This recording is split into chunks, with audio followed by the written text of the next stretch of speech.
Well, I've been meaning to post about this for several days now, but I just now finally getting around to it. So this is Nutravel by Genova Diagnostics. It's a blood test kit. Well, it's blood, urine, and cheek swab. It's a test kit for basically analyzing my nutrition. This is, let me wrap this around. This is going to be far more in depth than just your regular, what do you call it? The CMP, complete metabolic blood panel you normally would get on an annual or however few months checkup with your doctor. This particular test, I think there's like 130, somewhere around there, 130 biomarkers, amino acids, nutrients, just all kind of stuff with metabolites and a bunch of stuff related to your metabolism. But I ordered this test because I'll go into it a little more in depth later in a minute here. But basically, I'm trying to figure out some underlying conditions of having a fatty liver. And so last year when I went into the hospital with pneumonia, when they did my CT scan, they could see my fatty liver is continuing to progress, getting more and more fat. And there was some scarring. I can't remember. There was some scarring on the pancreas or spleen or something. I don't remember exactly, but the condition's getting worse. Over the years, it's just progressively getting worse. And I'm like, I got to do something. I don't know what it is, but diet and exercise alone has not been fixing the problem. I've been doing plenty of exercise. I mean, at times, intense exercise with weight training, running, and doing that sort of stuff on a near daily basis. And I continue to gain weight, the fatty liver condition not getting better. Obviously there's something wrong. And a few weeks back, I ran across some information about, first it started with a dolphin study, and then it led to some other studies following up behind it and everything about a particular amino acid. And it's now being frequently referred to as just C15, but it's a particular amino acid. I can't remember. Anachondrita amino acid. I don't remember, but it's a particular amino acid, C15. And primary source of this amino acid would be dairy products. And, well, I have a milk allergy, so I don't consume dairy, or at least my dairy consumption is very minimal. You do get a little bit of this amino acid from some other foods, but it's most abundant in dairy. Not necessarily, for the most part, most people are getting it from cow's milk or cheese, products made from milk fat. Goat's milk is a good supplement. If you're trying to avoid specifically cow, goat milk. But the research was primarily focused on dairy being cow's milk, but I mean, it still comes from, you know, they said ruminant mammals. So I guess pretty much any mammal that produces milk and feeds on grass or grain or grass.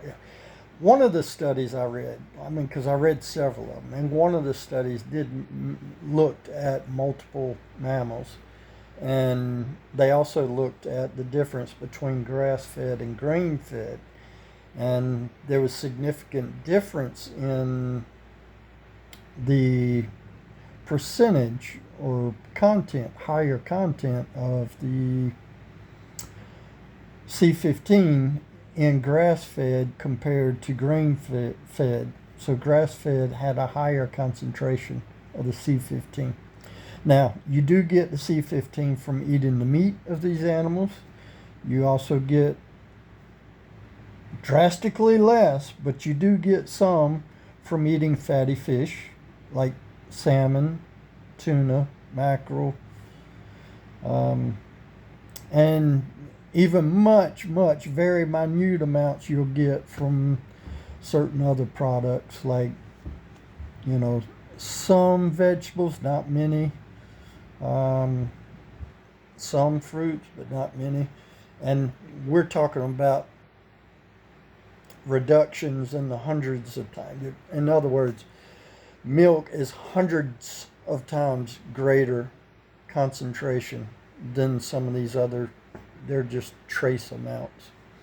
So anybody that is excluded dairy, or like myself, I have not 100% excluded dairy, but I consume very little dairy, is likely to be deficient. And I won't go into all the numbers and everything, but I probably, on a daily basis, because I think they said this particular amino acid stays in the body, I think something around 7 to 10 days, you know, and it's based on a daily average consumption of, I'm not going to get into those numbers, but I'm nowhere near the recommended daily average based on the research.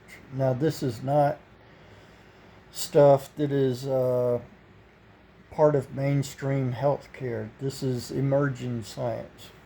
So when I went and talked to my doctor about it, he knew nothing about it.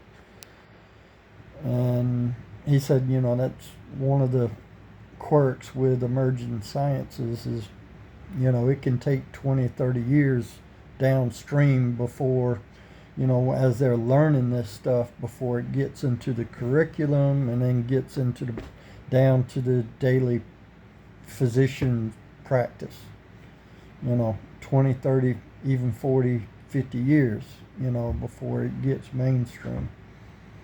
Unfortunately, when it's affecting me, I want to know, am I deficient in this particular amino acid? So some of the symptoms for deficiency of this amino acid is a general inflammation throughout the body, which I've been dealing with that for a number of years. That is frequently expressed with things like eczema, psoriasis, or psoriatic arthritis, metabolic syndrome, just a general autoimmune. It triggers a number of autoimmune disorders that you might be genetically predisposed, have a yeah, you got the genetics for it. If you had the genetics for an autoimmune disorder, this can affect your epigenetics and turn on the genes and cause you to have these autoimmune disorders. So, yeah, I feel like I feel pretty sure that I'm deficient in this amino acid. So that's the reason I ordered this test. Go back to it. NutriVal by Genoma Diagnostics. So I asked my doctor about testing for this amino acid, and he looked on his computer, and he said there was only one test that showed up that he could order. He didn't know what the price of that test was.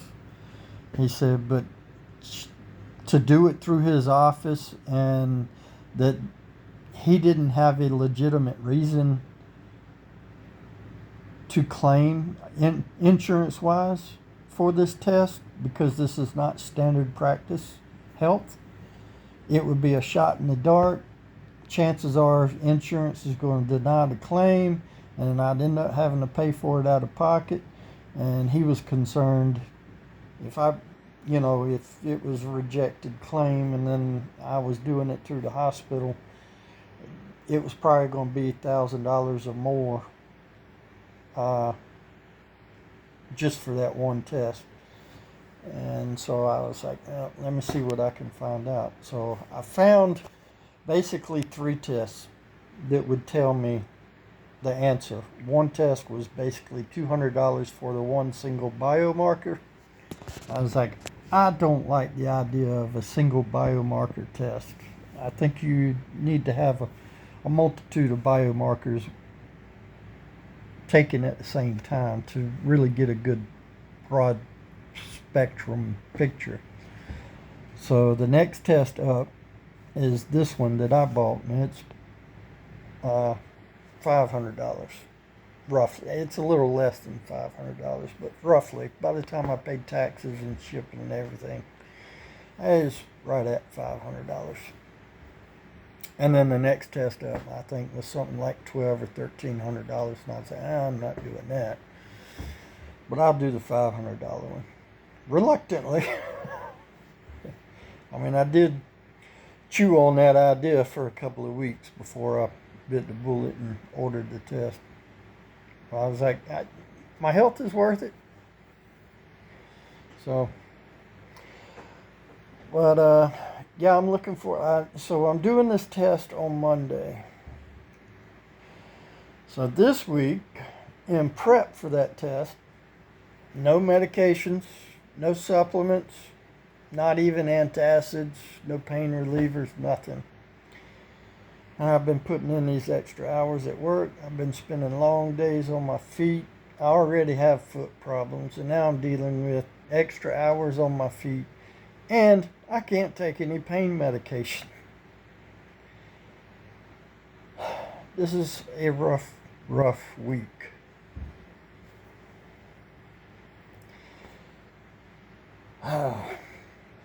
And work has been so stressful lately.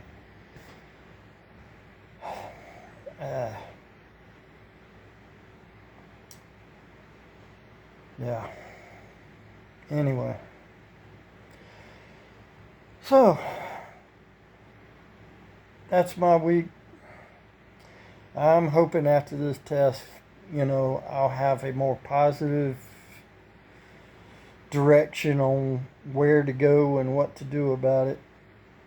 And hopefully within a few months after if I confirm this, I can start turning some things around.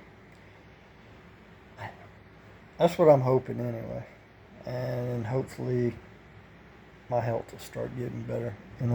As this past year, like the last 5 years basically, my weight has continued to go up. I have hit a record high in weight. I think at least the 4th year in a row, maybe 5th year in a row.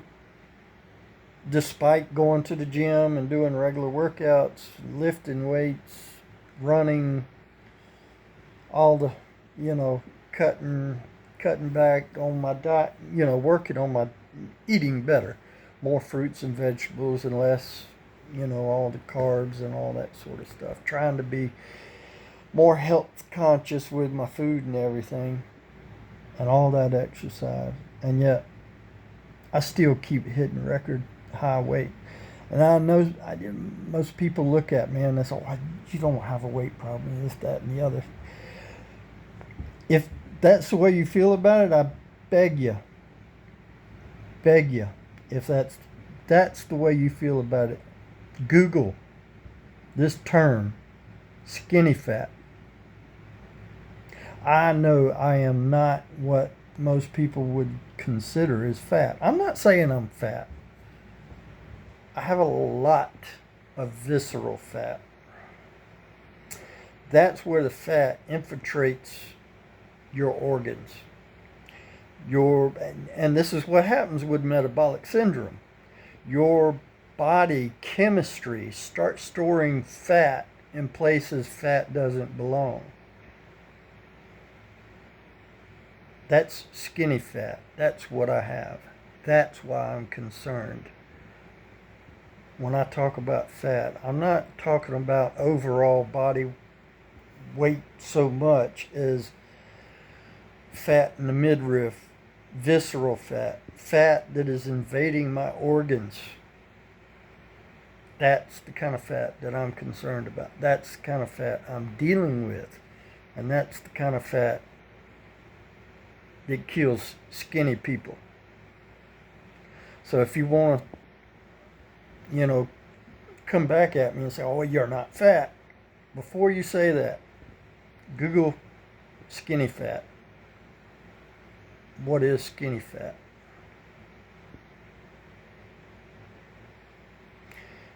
Anyway, hope your week is going good. Talk to you later.